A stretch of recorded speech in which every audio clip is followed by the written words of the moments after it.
Indian defence से related एक बड़ी अपडेट निकलकर सामने आई है।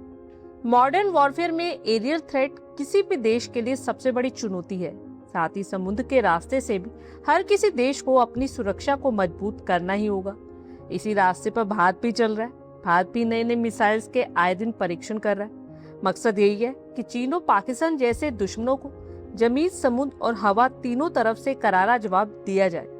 इसी के चलते भारत के डीआरडीओ ने भारतीय नौसेना के साथ मिलकर ओडिशा में बंगाल की खाड़ी के तट के पास एक नेवी हेलीकॉप्टर से NASAMS यानी naval antiship missile short range का अब तक का पहला साल्वो लॉन्च सफलतापूर्वक करके एक बड़ी अचीवमेंट को हासिल किया है। वो लॉन्च का सीधा सा मतलब है कि एक ही प्लेटफॉर्म से एक के बाद एक बहुत तेजी से 2 मिसाइल्स को फायर करना।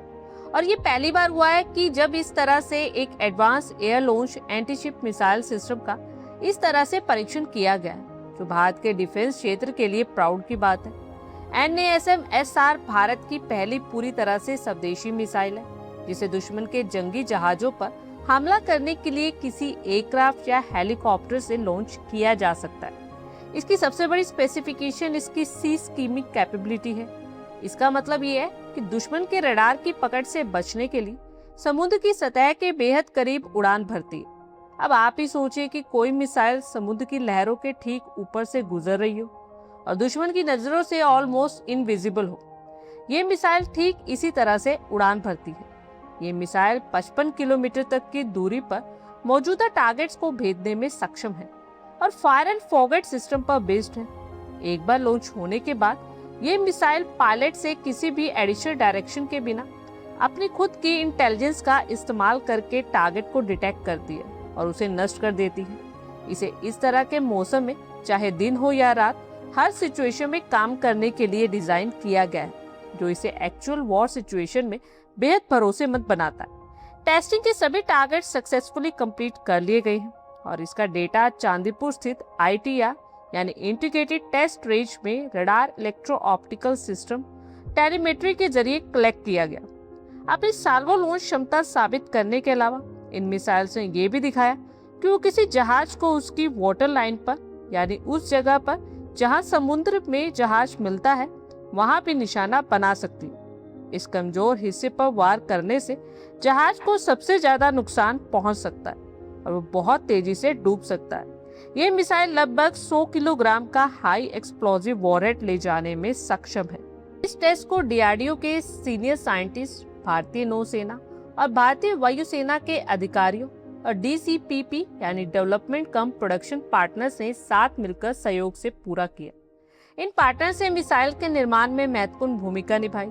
ये मिसाइल लॉन्च के समय इनिशियल स्पीड पाने के लिए एक सॉलिड बूस्टर का इस्तेमाल करती है और इसे ज्यादा समय तक हवा में बनाए रखने के लिए एक लॉन्ग बर्न इंजन का इस्तेमाल करती है।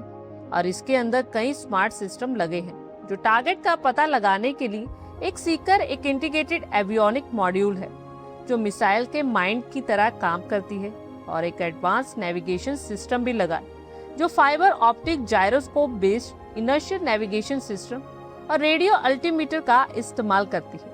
ये मिसाइल को उसकी एक्यूरेट लोकेशन, डायरेक्शन और समुद्र तल से ऊंचाई का पता लगाने में भी मदद करती है। इसमें उड़ान के दौरान इंफॉर्मेशन शेयर करने के लिए एक high speed two way data link भी है और एक्यूरेटली डायरेक्शन चेंज करने के लिए जेट वेन कंट्रोल भी मौजूद है। और सबसे इंटरेस्टिंग बात यह है कि ये सभी एडवांस कंपोनेंट्स पूरी तरह से भारत के अंदर ही DRDO की लैबोरेटरीज और इंडियन कंपनीज के थ्रू ही डेवलप किए गए हैं, जो इसे आत्मनिर्भर भारत का प्रतीक बनाते हैं। NASM missile, naval strike, Marte ER और सी वेनम जैसी महंगी विदेशी मिसाइल्स की जगह भारत का अपने कोस्ट इफेक्टिव ऑप्शन बनेगी। दूसरे देशों से इन्हें खरीदने में बहुत ज्यादा पैसे खर्च होते, लेकिन NASM से भारत करोड़ों रुपए बचाता है और साथ ही अपनी खुद की टेक्नोलॉजी भी डेवलप करता है। DRDO के अकॉर्डिंगली इस मिसाइल का वजन लगभग 380 किलोग्राम है और इसे सबसे पहले भारतीय नौसेना के सी किंग हेलीकॉप्टर पर तैनात किया जाएगा, जो पुरानी सी ईगल मिसाइल्स की जगह लेगी।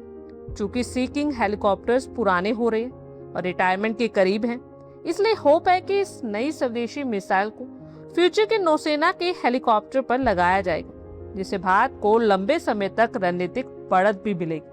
आप लोगों की क्या कुछ राय है कमेंट बॉक्स में शेयर कीजिए।